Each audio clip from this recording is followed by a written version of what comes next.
Hi everyone and welcome back to another video on my channel. So today I decided to film another set on my little practice hand, our Harley. It's, I don't like how would you, I don't even know what to call it. Don't even know what to call it. Whatever the title says, that's what it's called. But as always, I'm using CJP. I'm using CJP the one monomer. And I'm using Glitter Planet's Easy Tips, Kirsty Meakin the Mighty Mick brush, and right now I'm going in with CJP-Apple Shine. Haven't used this for ages, and it really is one of the nicest colours ever. So if you don't have Apple Shine from CJP, I highly, highly, highly suggest that you get it because it is stunning. Again, as I'm editing this, everything looks jumpy as I'm going, but when I look back on the other video, it's fine. So I'm hoping this one's fine too. I just left everything in normal speed for this video so you can just see exactly what I'm doing. So on that pointer finger, I just went in with some Apple Shine on the bottom because that's going to be an ombre. And then on the middle finger, I go in with a full cover of Apple Shine because that is going to have some 3D work on at the very end.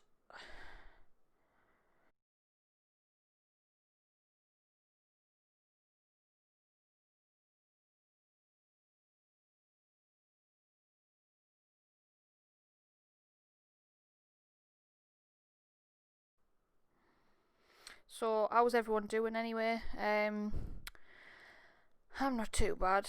I'm just running a bath at the minute, so you might be able to hear that in the background. Apologies if you do. I was trying on this video as well. I had my lighting on different, I had my camera set different, and I've got a different background. I've got just a black silicone mat in the background, so I'm hoping that has helped with any focusing issues and with the light any brightness issues, because I just felt like my videos were too bright in certain parts, especially when I was using certain colours. But I'm going to have to film another one with really bright colours again just to see if it's any better. But let me know in the comments what you think, if you think this is, any better quality than me other videos. What we're doing now, so we jump to the little finger and we're going in with CJP-Amor. Again, if you don't have this core powder, you need to get it. It's literally one of the best core powders there is, and you would think that Amor and Apple Shine were made for each other. Like, they need to get married every day because they go together that well. And you'll see exactly what I mean when I do the ombre.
Right, what we're doing now, so we're going back to the pointer finger and we're going back in with CJP-Amor and we're just blending that over Apple Shine. Like I said before, these two just go together perfectly, so the blend is seamless. Like, you'll know yourself if you've worked with these two colours together. It's so it's in my opinion, it is effortless to work with. But yeah, I'm just making sure that I'm happy with that blend. I think I'll go in with another bead as well at the cuticle and pull that down over, just to make sure there's no harsh lines or anything like that. And as well, once you've capped an ombre, it all comes together. I think sometimes you look at it and you think, oh god, that looks a bit naff, but then you cap it and it's like, do you know what, I quite like that. That's decent, that. So yeah, it's one of those situations. Just making sure you're keeping your sidewalls nice and tidy, and it just is less time filing. So we're on the ring finger now, and we're going in with 2 glitters. So I've picked up a little bead of crystal glass, and then I dip into my glitter. This is a glitter from Naio that I've had for donkey's years, and I can't remember the name. If I remember to tomorrow, I'll add the names in the description box. So I'll go with this one, and then I went in with like this other one that you'll see me go in with, and I was thinking that the other one was a glitter I'd recently got from Nail Perfection, but it turned out it bloomin' wasn't, so I couldn't believe it. I really wanted to use the other one that I had me like sight set on, and I'd picked up the complete wrong one. Don't get me wrong, this one looked gorgeous and it went brilliantly with this set, but I really wanted to use the other one, and it was the other one was Nail Perfection, and it was in the glitter in the shade Parker. Absolutely beautiful.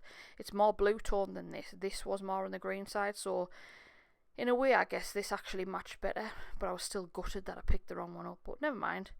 I'll get a set done with Parker because that glitter is absolutely gorgeous. I know I said this on the last video, but if you haven't tried Nail Perfection glitters, you need to. They are so good. The mixes are beautiful.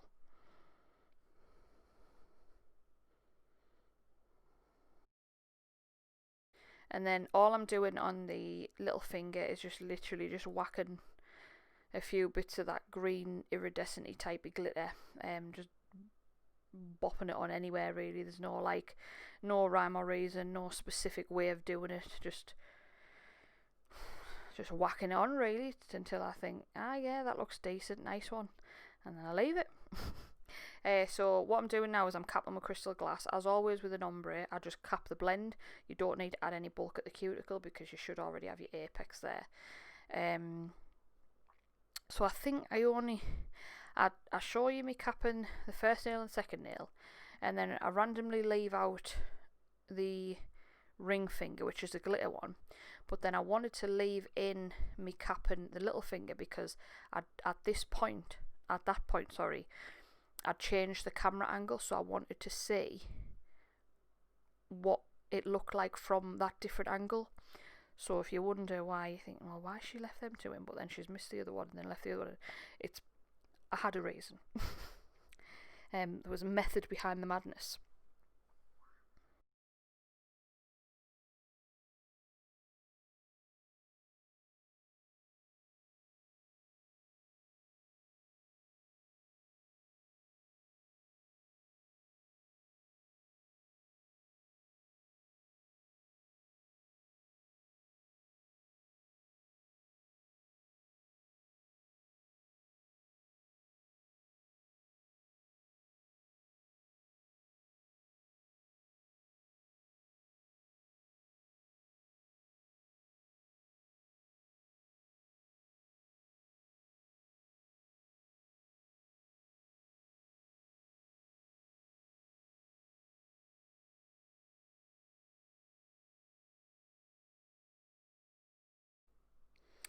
So once all those nails are nice and capped, I then go off camera, I file shape and buff as always. Now I'm going in with my top coat. You might be thinking, well, you said you were doing some 3D. Well, yes, I am, but I actually prefer doing 3D work on top of my top coat. Unless obviously I'm wanting it all matte, then I just do it without the top coat. But as a rule, I will top coat, then I'll do my 3D on top of that, purely because it just gives me a bit more slip. And if I place like a bead of acrylic down and I start like patting it out into position how I want it and I don't like it, I can literally just easily swipe it off the nail because it's got that shiny surface. But you don't have to do that. You can put it on a matte surface and leave it. Like if I wanted it all matte, I'd have used a matte top coat, then I'd have just put my 3D on top and just left that matte as well. And another thing as well, look at that glitter, looks beauty, doesn't it? Another thing as well, personal preference is I don't use a shiny glossy top coat over my 3D work as a rule. If a client specifically says, please can I have that shiny, then obviously I'll do it. But if it's just left down to me, then I'd always have my 3D work matte because I think it stands out so much nicer. I think it's just, I don't know, to me it's just so much more pleasing to the eye when you look at it. But also I like the contrast of it on the shiny background, so the matte 3D on the shiny background. So yeah. Oh, I'm using me another Kirsty Meakin brush, and this is the Allycia brush, and I'm just using the 3D side. Still using the same monomer, the one. A good monomer to use for 3D work is Naio's High Speed, but I haven't got any in at the moment, so I'm just sticking with the one. So you'll see me, I'll pick up the little bead, I'll place it on. I'll wait for it to slightly start matting off. When you put that bead down, you don't want to start messing with it straight away because it's literally going to slip and slide all over the place. And what'll happen is if you just keep putting bead upon bead upon bead, everything's just going to go whoosh and sink in together, and you're not going to see any definition of the petals. So when you put your beads on, wait for it to matte off a bit, then start messing about with it and putting it into place, and you'll find that it'll sit in place better. Because otherwise, if you're going straight away, it'll just keep bouncing back. You can always have a little bit of mess on with it to see if it does bounce back, and if it does, then you'll know, right, I'll just leave that a bit longer. But yeah, wait for it to matte off first before you start trying to move it about. Now this part, when I'm doing this 3D bit, I'll be honest, it might seem a bit like, oh, that like jumped or that missed. It's because you'll know yourself if you're doing 3D.